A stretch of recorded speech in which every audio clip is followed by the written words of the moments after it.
వక్రతుండ మహాకాయం కోటేశ్వరి సమప్రభం నిర్విఘ్నే కుర్మే దేవ సర్వకార్య సర్వత సర్వమంగళ మాంగళ్యే శివే సర్వార్థ సాధకే శరణ్యే త్ర్యంబకే గౌరీ నారాయణే నమస్తే. గురు బ్రహ్మ గురు విష్ణు గురుదేవ్ మహేశ్వర గురు సాక్షాత్ పరబ్రహ్మ తస్మై శ్రీ గురువే నమః. డాక్టర్ పిఏ రామణ గారి పాదం నమస్కరించుకుంటూ మనం ఇప్పుడు మన గ్రహ సంచారం ఎలా ఉంది, జూలై నెలలో ఏ గ్రహాలు మారుతున్నాయి వాటి గురించి ముందుగా తెలుసుకుందాం. ఈ గ్రహ నెలంతా కూడా బుధ సంచారం కొంచెం విశ్రంభరితంగా ఉంటుంది. బుధుడు మారుతున్నాడు, శని వక్రించారు, అందుకని చికాకులు అందరికీ ఉంటాయి. ప్రతి రాశి వాళ్ళకు కూడా ఏదో ఒక చికాకు ఫేస్ చేస్తూనే ఉంటారు. కొంచెం జాగ్రత్తగా ఉండండి. ఎందుకంటే గ్రహాలు అనేది మనం వాటిని గ్రహ దోషం అనేది అనుభవిస్తే గానీ వాటి గురించి తెలియదు. ప్రతి ఒక్కరు గ్రహం ఏముందిలే, గ్రహం వాటి ఉపయోగం ఏంటి మనకి అనుకుంటారు. కానీ గ్రహ సంచారం అనేది చాలా కష్టంగా ఉంటుంది. ఈ బుధుడి వల్ల వ్యాపారాలు చాలా వరకు నష్టపోతుంటారు. అప్పుల భారం పెరుగుతుంది. ఏదైనా సరే అప్పులు ఇస్తే కూడా అప్పులు రావు. ఉద్యోగస్తులు కూడా పని భారం పెరుగుతుంది. పై ఉద్యోగుల ఇబ్బందులు కూడా అధికంగా ఉంటాయి. ఈ బుధ గ్రహం వల్ల అన్ని చికాకు కూడా విపరీతంగా ఉంటాయి. కానీ గ్రహాలు మిశ్రమ ఫలితంగానే రాణిస్తాయి కాబట్టి ఇబ్బంది పడకండి. శని వక్రించడం వల్ల శని దోషంలో వాళ్ళకి ప్లస్ పాయింటే కానీ ఇబ్బంది అంటూ ఏముండదు. కానీ ఈ శని ప్రభావం అనేది జనరల్ గా శని బుధుల కలయిక ఇప్పుడు ఈ నెల జరుగుతుంది. దాంతో కొంచెం ఇబ్బంది పడుతున్నారు. ఇబ్బంది కూడా పడకుండా జాగ్రత్తగా ఉండటానికి ధ్యానాన్ని స్వామివారికి ఎప్పుడు బుధగ్రహానికి శ్లోకం చదువుకోండి, శని శ్లోకం చేయండి. ఎప్పుడప్పుడు రవికి కుదిరిగి పూజ చేసుకుంటూ ఉండండి. చేసినట్లయితే మీకు అన్ని విషయాలు కూడా ఏ గ్రహ దోషాలు కూడా మన జోలికి రావు. దైవారాధనతో ప్రతి పని కూడా సాధించగలుగుతాము. అందుకని ప్రతి రాశి వాళ్ళు కూడా జాగ్రత్తగా ఉండండి. అలా ఉన్నట్లయితే ఇబ్బందులు జరిగిపోతాయి. జూలై 1 నుంచి జూలై 31 వరకు మన మాసవాళ్ళు తెలుసుకుందాం. ముందుగా మనం గ్రహ సంచారం గ్రహించినట్లయితే మేషరాశి వాళ్ళకి ఇటు ప్రజెంట్ ఇప్పుడు ఏలినాటి స్టార్ట్ అయింది. ఏలినాటి స్టార్ట్ అయ్యేటప్పటికి వాళ్ళు ముందు అన్నిటికంటే ఏదో ఇబ్బంది పడతామని భయపడతాను. కానీ మేషరాశి వాళ్ళకి ఏలినాటి ప్రభావం అంతగా కనపడుతుంది. ఎందుకంటే చిన్న చిన్న ఇబ్బందులే కానీ ఏ సమస్యలు వచ్చినా ఈజీగా సాల్వ్ అయిపోతాయి. అప్పుడప్పుడు కొంచెం ఉద్యోగాల్లో కూడా ఇబ్బంది కోల్పోతుంటారు. వివాహాలు కాని వాళ్ళు కూడా వివాహ ప్రయత్నాలు చేస్తారే కానీ అనుకుని రావలేని బాధపడుతూ ఉంటారు. బంధువుల ఒత్తిడి అధికంగా ఉంటుంది. బంధువులు రాకపోకలు ఎక్కువగా ఉంటాయి. మాటపడే యోగం ఎక్కువగా ఉంది ఈ రాశి వాళ్ళకి. అంటే ఎందుకంటే ఈ మేషరాశి వాళ్ళకి ఏలినాటి శని దోషం ఉన్నప్పటికీ కూడా ఏలినాటి శని 3 times ప్రతి మనిషికి 3 times వస్తుంది. First time, second time, third time. First time అనేది చిన్నప్పుడు వస్తుంది, సెకండ్ టైం మిడిల్ లో వస్తుంది, థర్డ్ టైం ఏజ్ లో వస్తుంది. ఇప్పుడు అలాంటి చూసుకోండి.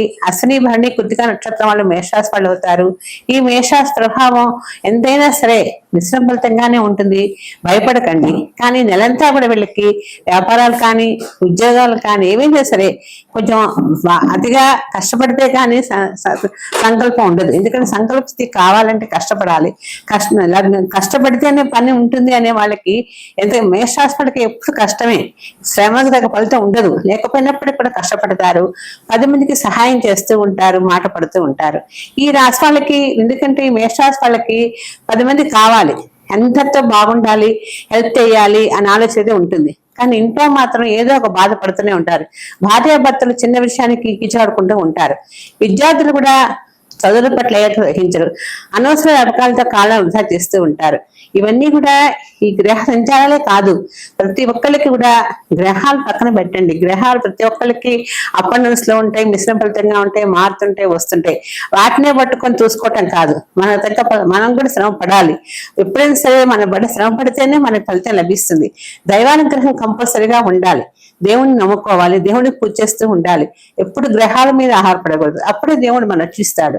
కానీ ఈ మేషరాశి వాళ్ళకి ఇప్పుడు ప్రజెంట్ మాత్రం మంచి యోగప్రదంగా ఉంది. ధనలాభం బాగా ఉంది. వ్యాపారాలు కూడా బాగా కలిసి వస్తాయి. వివాహాలు కాని వాళ్ళకు కూడా వివాహాలు అయిపోతాయి. కానీ కష్టపడాలి. కష్టపడకుండా మాత్రం ఇది కాదు, కష్టపడితేనే ఫలితం ఉంటుంది. అప్పుడప్పుడు వీళ్ళు చిన్న చిన్న వాటికి చికాకు పడుతుంటారు. ఈ చికాకు మేషరాశి వాళ్ళ కుజుడు అధిపతి కదా, మరి ప్రతిదానికి చికాకు వస్తుంది. ఈజీగా చికాకు పడుతుంటారు. ఆ చికాకుని బయటికి రావడానికి కొంచెం టైం పడుతుంది. ఇట్లా అని కూడా అనుకున్నప్పటికి కూడా కొన్ని బాగానే ఉంటాయి. కానీ మేషరాశి వాళ్ళకి ప్రతి విషయానికి కూడా ఆలోచన ఎక్కువ. అచ్చేద్దామా ఇచ్చేద్దాం ఆలోచిస్తూ ఉంటారు. అట్లా ఆలోచించినట్లయితే ఉపయోగం ఏంటి? దేనికైనా సరే ఒక రెమెడీ అని ఉంటుంది కదా. ఆలోచించుకుంటే కాలం వృధా అయి చేసుకోకూడదు. కాలం ఎప్పుడు మనం గుప్పెట్లో పెట్టుకోవాలి. దాన్ని బట్టి మనం కాలం గడుపుకోవాలి. కాలం వెళ్ళిపోయిన తర్వాత మనం ఏం చేయలేం కదా. అట్లాగే ఇప్పుడు ఏలినాటి శని వచ్చింది, 7 years ఉంటుంది. ఏలినాడ్స్ అని ఉంది కదా అని అనుకుంటూ ఏమి చేయకపోతే జరగదు కదా. ఏలినాడ్స్ ఉన్నప్పటికీ కూడా మనం దానికి తగ్గ పరిహారం చేసుకుంటూ ఏలినాడ్స్ అనేది అనుభవించాలి.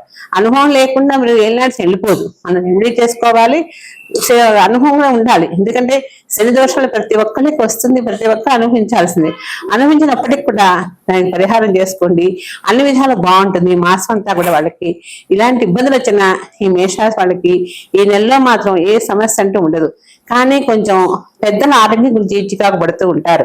ఇళ్లలో కూడా పెద్దవాళ్ళు ఎవరైనా ఉంటే వాళ్ళకి విడుకోలు చెప్పడానికి కూడా ఆస్కారం ఉంది. ఈ రాశి వాళ్ళకి కొంచెం స్టమక్ ప్రాబ్లమ్స్ ఆస్కారం ఉంది. జాగ్రత్తగా ఉండండి. అప్పుడప్పుడు స్టమక్ ప్రాబ్లమ్సే కాదు, నరాల పరిహిత కూడా వస్తుంది. వచ్చినా భయపడకండి. శనికి ప్రతి నెల తైలాభిషేకం చేయించి దాంతో పాటు ఈశ్వరాభిషేకం చేయించండి. శనికి ఎప్పుడు మూల ఈశ్వరుడికి అభిషేకం చేస్తే కానీ మన ఫలితానికి రెమెడీ జరగదు, చేసిన ఫలితం జరగదు. అంతేగాని శని దోషం అనుకుంటూ మాత్రం వృధా చేయకండి. ఈ రాశి వాళ్ళకి వ్యాపారాలు కూడా బాగా కలిసి వస్తాయి.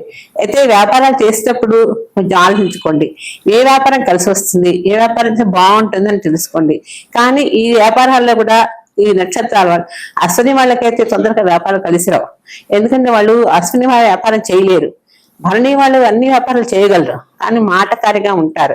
మాటలు ప్రతిగా మాట్లాడతారు, 10 మంది రాబట్టుకుంటారు, వ్యాపారం చేస్తారు. కుర్తిగా వాళ్ళు కొంచెం నెమ్మదిగా ఉంటారు, వ్యాపారం మాత్రం చేయలేరు. వాళ్ళు ఉద్యోగాలకే అర్హత వాళ్ళకి. అందుకని ఈ రాశి వాళ్ళు ఎవరైనా సరే చేసేటప్పుడు జాగ్రత్తగా చేసుకుంటూ ఉండండి. అన్ని విషయాలు కలిసి వస్తుంది, ఇబ్బంది అంటూ ఉండదు. పెద్దానికి రెమెడీ చేయండి, చేయకుండా మాత్రం ఉండద్దు. నవగ్రహ ప్రశ్న చేస్తూ ఉండండి. దాంతో పాటు అప్పుడప్పుడు వీలు చూసుకొని శనికి తైలాభిషేకం చేసినప్పుడల్లా కూడా ఒక్కసారి గొడుగు దానం ఇవ్వండి. ఇచ్చినట్లయితే మేషరాశి వాళ్ళకి ఇబ్బంది అంటూ ఉండదు. దాంతో పాటు కందులు కూడా దానం ఇవ్వండి. కందులు, బియ్యం ఇచ్చినట్లయితే ఏ సమస్య వచ్చినా ఈజీగా సాల్వ్ అయిపోతుంది. ప్రతి ఒక్కరికి మనకి రాసుల వాళ్ళకి ప్రతిదీ ఏదో ఒక చికాకు ఉంటూనే ఉంటుంది. ఇప్పుడు మేషరాశి వాళ్ళకి ప్రజెంట్ ఏలినాడ్స్ అని నడుస్తుంది. ఏలినాడ్స్ అని ఉందన్నప్పుడు చేయాలి, శనికి తైలాభిషేకం చేయించుకుంటూ ఉండాలి. కొన్ని నక్షత్రాలకి కేతున దోషం ఉంటుంది, కొంచెం శుక్ర దోషం ఉంటుంది, కొంచెం రవి దోషం ఉంటుంది. ఇలాంటప్పుడు వాటి తగ్గ పరిహారం చేసుకోండి. చేసుకున్నట్లయితే అన్ని విధాలా బాగుంటుంది, ఇబ్బంది అంటూ ఉండదు. అలాగే వృషభరాశి వాళ్ళకి కూడా కొన్ని గ్రహాలు వాళ్ళకి స్ఫుటబుల్గా లేకపోయినా కూడా వాళ్ళు కూడా అప్పుడప్పుడు జాగ్రత్తగా గ్రహ దోషాలు లేకుండా చేసుకుంటుండే. కుజగ్రహ దోషం కానీ, రవిగ్రహ దోషం కానీ, ఏదైనా సరే దోషం అనేది మనం జాతకాన్ని బట్టి, డేట్ ఆఫ్ బర్త్ బట్టి, ఆ టైం వాళ్ళ ఏ నక్షత్రంలో ఉన్నారు, ఏ లగ్నంలో ఉన్నారు, వాళ్ళు ఏ ఇబ్బంది పడుతుందో తెలుసుకొని దానికి రెమెడీ చేసుకోండి. చేసుకున్నట్లయితే అన్ని విధాలు కూడా బాగుంటుంది ఈ రాశి వాళ్ళకి. అలాగే మిథున రాశి వాళ్ళకి కూడా మంచి టైం బాగుంది. కానీ ఈ రాశి వాళ్ళు కూడా లక్ష్మీ గణపతిని పూజ చేసుకోవాలి. లక్ష్మీ గణపతి అధిపతి వాళ్ళకి. అందుకని వాళ్ళు లక్ష్మీ గణపతి హోమం చేయించుకుంటే అన్ని విధాల పరిహారం అయిపోతుంది. దాంతో పాటు ఆ హోమంలో ఉండాళ్ళు చేసి వేయండి. వేసినట్లయితే గరికతో పూజ చేయండి. చేసినట్లయితే కూడా ఈ మిథున రాశి వాళ్ళకి ఏ ఇబ్బంది వచ్చినా కూడా, ఎలాంటి సమస్య వచ్చినా కూడా గణపతి సునాయాసంగా తీసేస్తాడు. ఇబ్బంది లేకుండా హ్యాపీగా ఉంటారు. ఎందుకంటే గ్రహాలు ఎంత ఇబ్బంది పెట్టినా కూడా భగవన్నామం వల్ల మన గ్రహాలు కొంచెం ఇబ్బంది తప్పుతుంది. అందుకని జాగ్రత్తగా చేసుకోండి, అన్ని విధాలు బాగుంటుంది.